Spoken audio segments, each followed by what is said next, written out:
امام غزالی علیہ رحمہ نے لکھا ہے، والدین کو دکھ دینا، ان کو تکلیف پہنچانا، یہ وہ گناہ ہے جس کی سزا آخرت میں تو ہے ہی ہے، دنیا میں بھی ضرور ملتی ہے۔ اس شخص پہ نشان لگا لیں جو اپنے ماں باپ کا بے ادب ہے، گستاخ ہے، آپ اس کو ساری زندگی ذلیل اور رسوا ہوتے دیکھیں گے۔ اور اس شخص پہ بھی نشان لگا لیں جو والدین کا با ادب ہے، ساری زندگی اس کی پگڑی کا کلف نیچا ہوتے نہیں دیکھیں گے۔ تو کہا کہ والدین کی فرما برداری ایسا نیک اور صالح عمل ہے جس کی جزا آخرت میں تو ہے ہی ہے، دنیا میں بھی ضرور ملتی ہے۔ اور والدین کی نافرمانی، عقوق الوالدین، ان کو اذیت پہنچانا، دکھ دینا، یہ ایسا جرم ہے جس کی سزا آخرت میں تو ہے ہی ہے، دنیا میں بھی ضرور یہ شخص سزا کاٹتا ہے۔ سود کا نور ہے۔ مجھے اور آپ کو اس بات پر اللہ کا لاکھ لاکھ شکر ادا کرنا چاہیے کہ ہمیں حضور علیہ السلام کا امتی ہونے کا شرف نصیب ہوا۔ اس وقت دنیا کی آبادی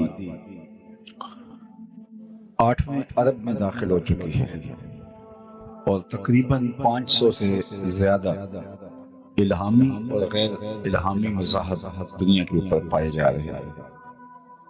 800 ارب دنیا کی آبادی میں 8 ارب دنیا کی آبادی میں 500 مذاہب کا پایا جانا، لیکن میرا اور آپ کا مسلمانوں کے گھر میں پیدا ہونا، یہ نہ تو کسی اتفاق کا نتیجہ ہے، نہ ہم نے کوئی اس کے لیے کوئی ایسی نیکی تھی جو کام آئی، نہ ہم نے ٹوکن لیا تھا کہ ہمیں اس امت میں پیدا کیا گیا۔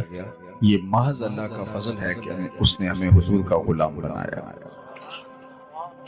جب ہم آغوش مادر میں آئے تو ہمارے والد صاحب مسجد سے مولانا کو بلا لائے۔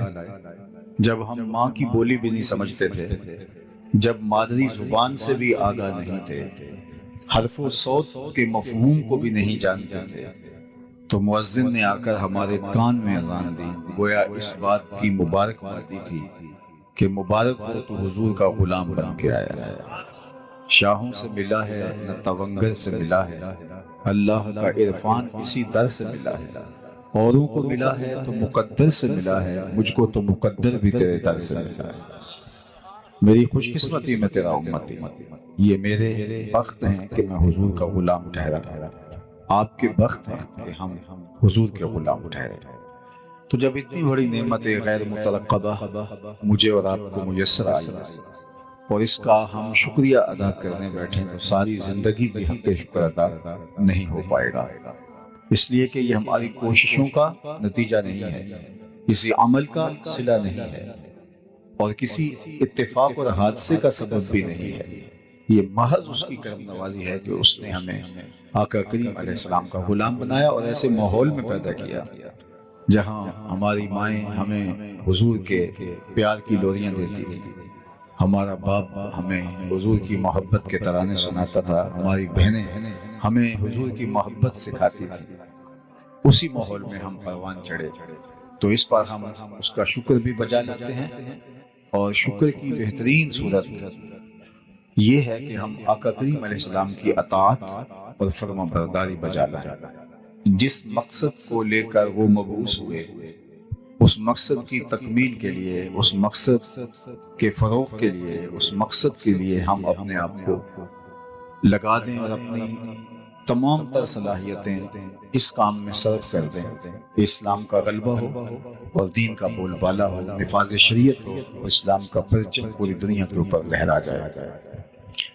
یہ طے شدہ حقیقت ہے کہ اسلام نے غالب آنا ہے، مغلوبیت کے لیے نہیں، غلبے کے لیے اسلام اللہ نے دین بھیجا ہے۔ والذی ارسل رسولہ بالہدی ودین الحق لیظہرہ علی الدین کلہ، اللہ نے اسلام کو، دین اسلام کو، رسول رحمت صلی اللہ علیہ وآلہ وسلم کو اس لیے مبعوث فرمایا کہ تمام ادیان پر دین اسلام کا غلبہ ہو، اور وہ انشاءاللہ ہوگا۔ مجھے اور آپ کو اپنے آپ سے سوال کرنا ہے، خود سے پوچھنا ہے کہ اس کام کے لیے، اس مقدس عمل کے لیے ہمارا ہوم ورک کیا ہے اور ہم نے اس کے لیے کیا کیا ہے؟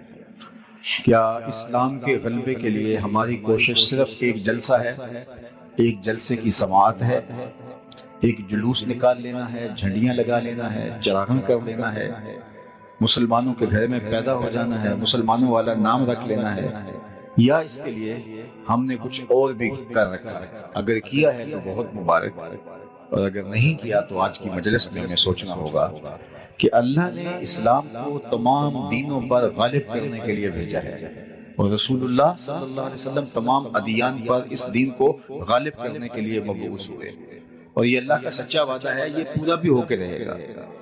لیکن سوال یہ ہے کہ اس وعدے کی تکمیل میں ہمارا اپنا حصہ کتنا ہے؟ وہ میں آپ کا حساب نہیں کرتا، آپ میرا حساب نہ کریں، لیکن ہم اپنا حساب تو کر سکتے ہیں کہ ہم کہاں کھڑے ہیں، اسلام کے غلبے کے لیے ہمارا کردار کس قدر ہے، کتنا ہے، کس حد تک ہے، زبانی کلامی ہے یا عملی ہے، دیر پا ہے، مؤثر ہے، فعال ہے، یا ہمارا صرف ایک وقتی طور پہ کسی ایسے جلسے میں شامل ہو کے 2 لمحوں کے لیے تفکر کرنے میں ہے۔ باقی اللہ کے محبوب نے فرمایا وہ وقت آنے والا ہے جب اللہ اسلام کو غلبہ دے گا، اور ارشاد کیا کہ پتھر، اینٹ اور گارے کا بنا ہوا کوئی گھر، چمڑے اور اون کا بنا ہوا کوئی خیمہ ایسا نہیں بچے گا جس میں کلمۃ الاسلام داخل نہیں ہوگا۔ وہ وقت حضور نے فرمایا آنا ہے پوری دنیا میں، کوئی ایک خیمہ بھی ایسا نہیں ہوگا، چاہے وہ اون کا بنا ہو، چاہے وہ چمڑے کا، پتھر کا گھر بنا ہو یا مٹی گارے کا بنا ہو، اس گھر میں کلمۃ الاسلام ضرور داخل ہوگا۔ گویا اس کا ترجمہ سادے لفظوں میں یوں سمجھ لیں کہ شرق سے لے کر غرب تک، شمال سے لے کر جنوب تک، پوری کائنات میں ایک چھت بھی ایسا نہیں ہوگا جہاں میرے حضور کے نام کا جھنڈا نہیں ہوگا۔ تو وہ وقت بہر صورت آنا ہے، یہ صحیح حدیث ہے جو میں نے آپ کے سامنے رکھی ہے۔ لیکن آج دنیا کے اوپر غلبہ نصارہ کا ہے، آج دنیا کے اوپر غلبہ یہود کا ہے، اور آج ہمارے گھر میں گھس کر کے وہ ہمارے لوگوں کو مار دیتے ہیں اور ہم صرف مذمت کر پاتے ہیں۔ تو کیا ایسے ہی چلتا رہے گا اور ان لوگوں کے لیے لڑنے کے لیے اللہ تعالیٰ فرشتے نازل کرے گا، یا ہمیں اپنے تن مردہ کے اندر زندگی پیدا کرنی ہوگی، یا ہمیں اپنے آپ کو کھڑا کرنا ہوگا، ہمیں شعوری طور پہ بیدار ہونا ہوگا، ہمیں امت سازی کا عمل کرنا ہوگا، ہمیں اپنی نئی نسل کو اسلام کے غلبے کے لیے تیار کرنا ہوگا، ہمیں مقدرات اسلام کی تعلیم و تربیت کا اہتمام کرنا ہوگا تاکہ وہ ایسی نسل پروان چڑھائیں، ایسی نسل جنم دیں، ایسی نسل کی تربیت کریں جن کے ہاتھ کے اندر اسلام کے غلبے کا جھنڈا ہوگا۔ تو اس کے لیے ہمیں بھرپور کردار ادا کرنا ہوگا، اور اس کے لیے ہمارے پاس وہی نصاب ہے جو اللہ کے رسول ہمیں دے کے گئے ہیں۔ ہمیں 5 گانا سجدے اگر نصیب ہیں اور نمازوں میں خشوع و خضوع میسر ہے تو ہمیں اللہ کا شکر ادا کرنا چاہیے، لیکن اگر ہمیں 5 گانا سجدے بھی میسر نہیں ہیں تو ہمیں سوچنا چاہیے ہم کھڑے کہاں ہیں۔ صحابہ فرماتے ہیں ہم مومن اور کافر میں فرق نماز کو سمجھتے تھے، جو نماز پڑھتا تھا ہم سمجھتے تھے مسلمان ہے تبھی پڑھتا ہے، اور جو نہیں پڑھتا تھا تو ہم کہتے تھے یہ کافر ہے تبھی نہیں پڑھتا۔ مومن اور کافر کے درمیان فرق جو تھا فرماتے ہیں ہمارے ہاں صرف نماز کا تھا، نماز کی وجہ سے ہم پہچان لیتے تھے یہ مومن ہے یا کافر ہے۔ تو میں اور آپ آج دیکھیں کہ کیا مجھے اور آپ کو اللہ نے 5 گانا سجدوں کی توفیق سے مالا مال کیا ہے یا نہیں کیا۔ اگر ہم نے مالا مال کیا ہے تو پھر اگلا مرحلہ یہ ہے کہ نمازوں کے اندر خشوع، دل سوزی اور محبت للہیت، اور اس کے اندر مکمل طور پہ خضوع ہمیں میسر ہے یا نہیں ہے، یا کہ ہم صرف وہ ایک رسم نماز ادا کر رہے ہیں، نماز کی حقیقت بھی ہمیں حاصل ہو پا رہی ہے یا نہیں پا رہی۔ اور اللہ نے مذمت کی ان نمازیوں کی جو نماز تو پڑھتے ہیں لیکن ان کی نماز سوائے دکھاوے کی ٹکروں کے اور کچھ نہیں ہوتا۔ فویل للمصلین الذین هم عن صلاتهم ساہون، سو خرابی ان نمازیوں کی، ان نمازیوں کے لیے جو اپنی نماز میں صرف دکھاوا کرتے ہیں، اور ان کی حالت یہ ہے کہ نماز کا جو لازمی نتیجہ ہے وہ انہیں حاصل نہیں ہو پاتا۔ نماز کیا کرتی ہے؟ بے حیائی سے روکتی ہے، نماز کیا کرتی ہے؟ فحشاء سے روکتی ہے، نماز کیا کرتی ہے؟ احساس پیدا کرتی ہے، نماز کیا پیدا کرتی ہے؟ نظم و ضبط زندگی میں پیدا کرتی ہے۔ نظام، آپ کو نماز ایک باوقار، حساس، صالح، پاکیزہ مسلمان بناتی ہے۔ یہ نماز کا صلہ ہے، یہ نماز کا ثمرہ ہے، یہ نماز کا نتیجہ ہے۔ اور اگر ہمیں نماز کے نتیجے میں پاکیزگی نہیں ملتی، عفت قلب و نگاہ نصیب نہیں ہوتی، ہمارے اندر احساس ذمہ داری نہیں آتا، ہمارے اندر نظم و ضبط پیدا نہیں ہوتا، تو پھر ہمیں رک کے سوچنا پڑے گا کہ نتیجہ تو 100% نماز کا یہی آنے کا ہے جو قرآن نے بتایا ہے، لیکن ہمارے اندر اگر پیدا نہیں ہو رہا تو کہیں کوئی سکم ہے، کوئی مسئلہ ہے۔ تو نئے سرے سے اپنی نمازوں کا ہمیں جائزہ لینا ہوگا، اور 5 گانا سجدوں کے ذریعے سے ہمیں ایک صالح، پاکیزہ اور ایک حساس مسلمان کی صورت کے اندر اپنے آپ کو آگے لے کر بڑھنا ہوگا، اور پھر اس نظم کے اندر لوگوں کو شامل کر کے ایک صالح معاشرت کی تشکیل دینے کی ہمیں کوشش کرنی ہوگی۔ اس کے بعد مجھے اور آپ کو ہمارے مالک نے، ہمارے رب نے جن صالح اقدار کا اور جن اخلاقیات کا حامل دیکھنا چاہا ہے، ہم اپنے اندر اس کا جائزہ لیں۔ میں آپ کے سامنے ایک حدیث عرض کرنا چاہتا ہوں۔ اللہ کے محبوب ایک دن وضو فرمانے لگے، اور صحابہ وضو کے پانی کو زمین پر نہیں گرنے دینے۔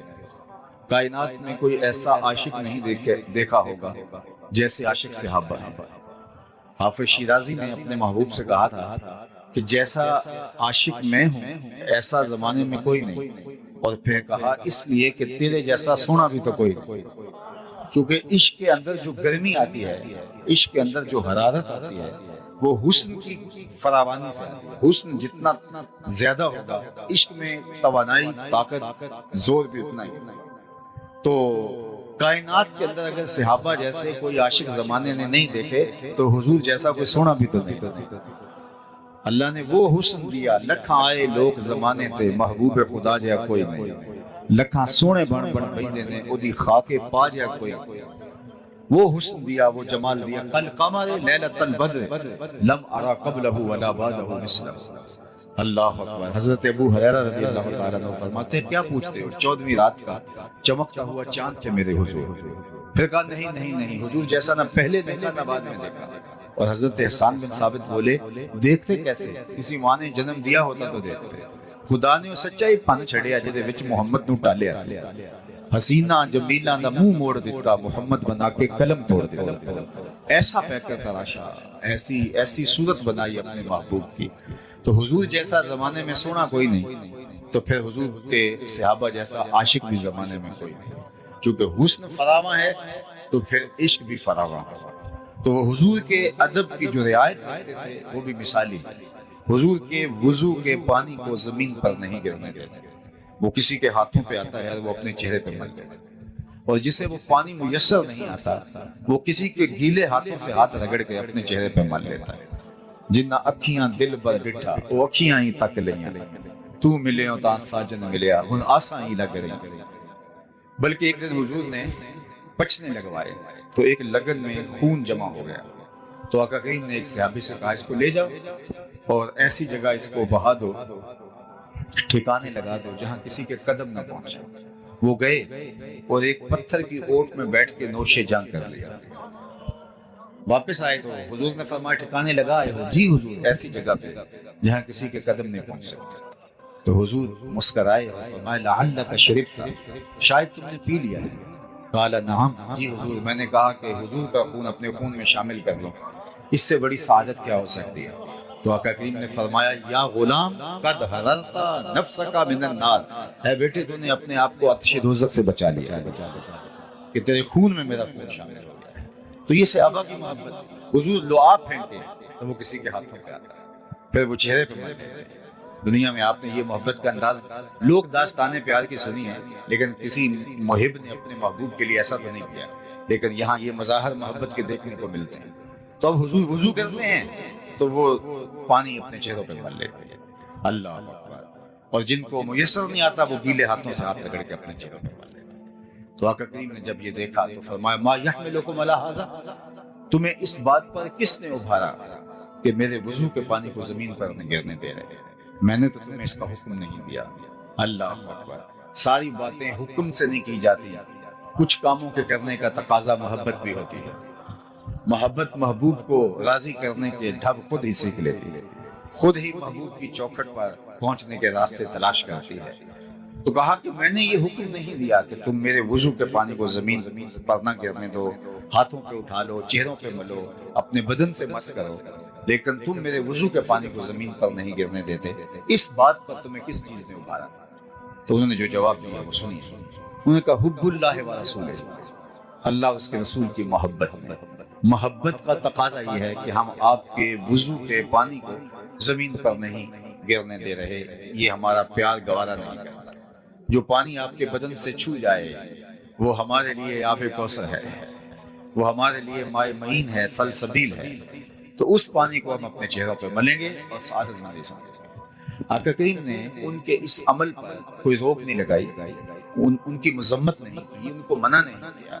اور اس موقع کے علاوہ بھی یہ ماجرا کئی بار ہوا، صلح حدیبیہ کے موقع پر بھی ایسا ہوا کہ حضور کے وضو کے پانی کو صحابہ زمین پر نہیں گرنے دے رہے تھے، تو عروہ بن مسعود ثقفی نے اس کے اوپر جو ہے وہ آواز کسی تھی، اس کا جواب حضرت ابوبکر رضی اللہ تعالی عنہ نے دیا تھا۔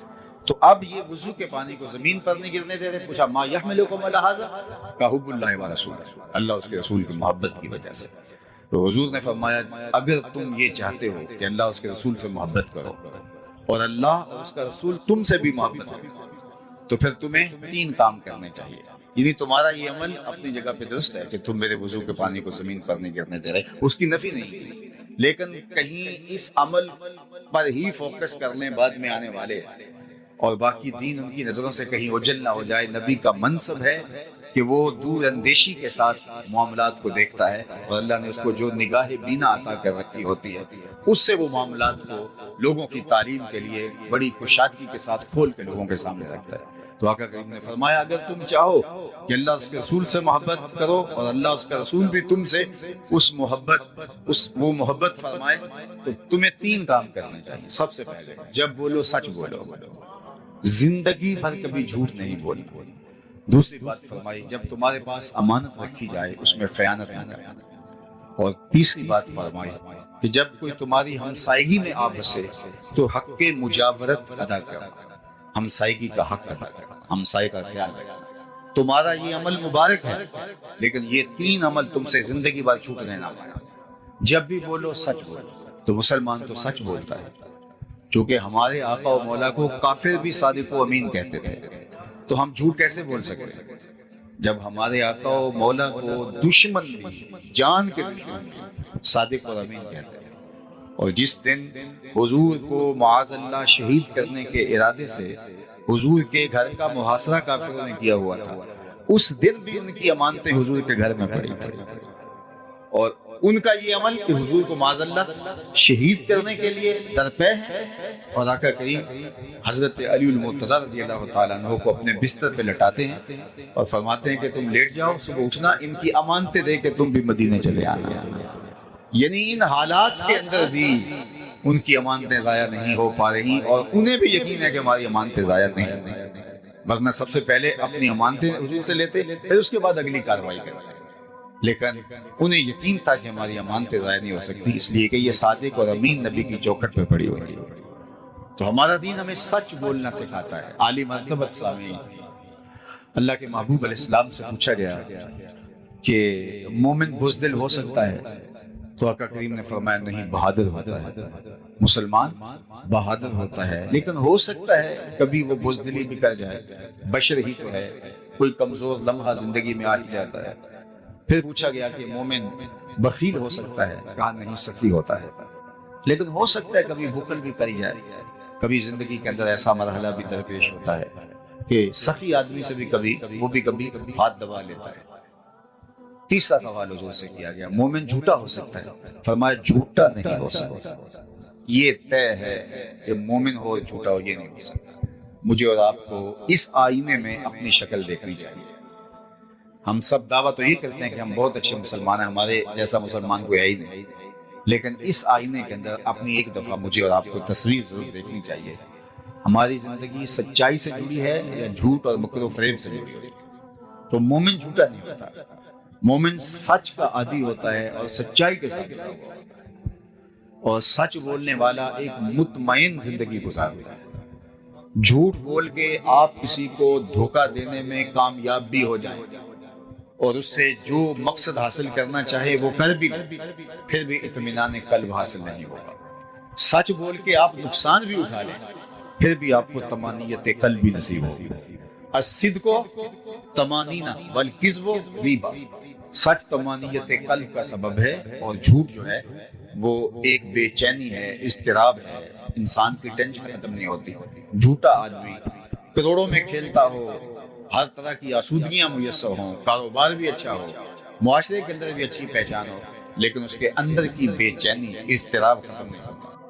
اور جو سچا آدمی ہوتا ہے، چاہے غریب ہو، معاشرے میں سے کوئی جانتا نہ ہو، اس کے پاس پھوٹی کوڑی بھی نہ ہو، لیکن اندر چین اور سکون اور قرار کی جو دولت ہوتی ہے وہ وہی جانتا ہے۔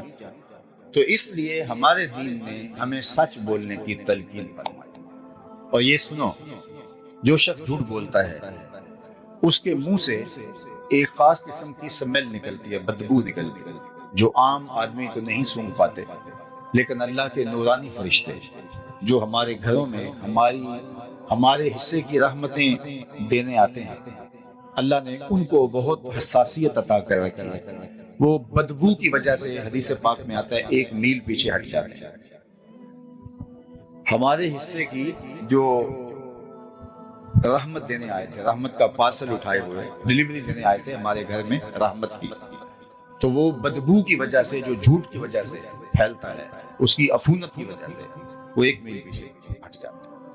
اب جس گھر میں باپ بھی جھوٹ بولے، ماں بھی جھوٹ بولے، بھائی بھی جھوٹ بولے، بیٹیاں بھی جھوٹ بولے، بہویں بھی جھوٹ بولے، صبح بھی جھوٹ، دوپہر کو بھی جھوٹ، رات کو بھی جھوٹ، تو اس گھر سے تو بدبو کے بھبوکے اٹھ رہے ہوں گے۔ تو فرشتے تو کئی میل دور پیچھے کھڑے ہیں، ان کی رحمت کا پارسل لیے ہوئے، ان کے حصے کا جو ان کے گھر دینا تھا، اور وہ باہر کھڑے ہیں، اور ہم جھوٹ پہ جھوٹ بولتے ہیں۔ عفونت اتنی پھیل گئی ہے کہ وہ فرشتے شہر سے باہر کھڑے ہیں اور اندر آ نہیں پا رہے ہمارے جھوٹ کی وجہ سے، اور ہمارے ہاں بے قراری ہے، بے سکونی ہے، جھوٹ کی نحوست ہے، سچائی ہے نہیں جس کی وجہ سے وہ رحمتیں وصول ہوں۔ تو ہم اس کو پہلے تو برداشت کرتے رہتے ہیں، پھر ہم کہتے ہیں کسی نے تعویذ ڈال دیے، کسی نے جادو کر دیا، کسی نے ٹونا کر دیا، کسی نے کچھ کر دیا، پھر بھاگتے ہیں عاملوں کے پاس۔ عامل صاحب تو بیٹھے اسی کام کے لیے ہیں۔ اگر وہ کہیں کہ میاں تمہارے گھر میں سچائی ہوگی، 5 وقت مصلی بچھے گا، رزق حلال کماؤ گے تو گھر میں برکت ہوگی، وہ تو یہ کہنے سے رہا، چونکہ اس کے پاس تو گاہک آیا تو وہ کہے گا تم ویلے پر آگے ہو، اگر نہ آتے تو یہ تعویذ چل جائے۔ اب اتنے منگل، اتنے بدھ، اتنے اتوار آپ کو یہاں حاضری کرنی ہوگی، اور پھر وہ ایسا شخص جس کو وضو کا طریقہ بھی بعض اوقات نہیں آتا ہوتا، ان کے ڈیرے آباد ہو جاتے ہیں جھوٹوں کی وجہ سے۔ یہ گھر میں قرار نہیں ہے، گھر میں سکون نہیں ہے، آپس میں افراد لڑ رہے ہیں، کسی نے کچھ کر دیا ہے، آتا ہوا پتہ چلتا ہے، جاتا ہوا پتہ ہی نہیں چلتا۔